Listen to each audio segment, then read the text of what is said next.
Hey, folks, and welcome back to Glenn and Adrian's Rock Talk. That's Adrian. And that's Glenn. This time, we're going to talk about Rush's Clockwork Angels album again, specifically the song Headlong Flight. Now, that song comes right after The Wreckers, which we did a few weeks ago. And a little before that, we also did The Garden. I like this one, too. It was suggested by one of our viewers. I'm looking forward to hearing it. So Neil's notes on this, and it's, of course, it happens right after The Wreckers, okay, where they're talking about how things can have kind of fake beacons of hope turn out to be pirates or what have you, turn out to be something quite disappointing. So now he goes, thinking back over my life and telling stories about my great adventures. They didn't always feel that grand at the time, but on balance, I wouldn't change anything. In the words of one of our great alchemists, Friedrich Gruber, I wish I could do it all again. Let me see here. All the journeys of this great adventure, it didn't always feel that way. I wouldn't trade them because I made them the best I could, and that's enough to say.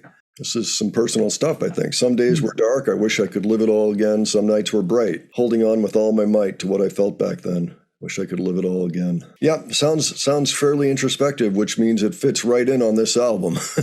Oh, yeah. So, okay, let's take a look.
right across the sky. I learned to fight, I learned to love and learn to feel. Oh, I wish that I could live it all again. Stoked up by another steering wheel. Steer me as you got across the sky. I learned to fight, I learned to love and learn to feel. Oh, I wish that I could. Oh, I wish that I could live it all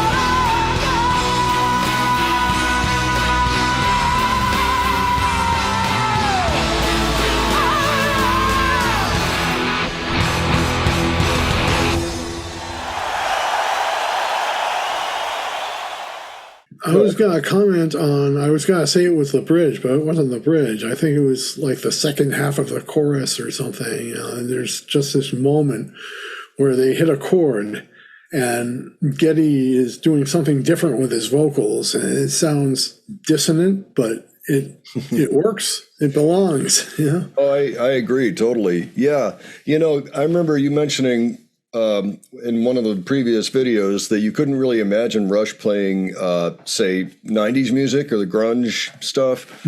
I could hear some elements of that in there, and some of that, and I think some of that dissonance would also been kind of from that era. And I was also reminded of Led Zeppelin's The Crunge, because as soon as you really wanted to start leaning into one of these rhythms, it just totally changed up. I mean, that's what Rush does anyway, but there you go. Now we're doing 13/4 or whatever it was, you know, and they're going to have to count out All some good bands do that. Yeah, and that was great seeing Neil go off for a while too. Yeah. It looks like that's one of his showcases in the shows. Yeah, I thought we were going to be singing through a drum solo. So great song. I really enjoyed it. It makes sense in context of the album. Makes me want to listen to the album again and again and again, which actually I've been doing lately. We're going to just keep doing Rush songs, I think, every now and again. So keep leaving the suggestions. We're seeing them. All right. And if you enjoyed this video, please give it a like. And if you enjoy our presentation, please subscribe. All right. Take care, folks. All right. See y'all later.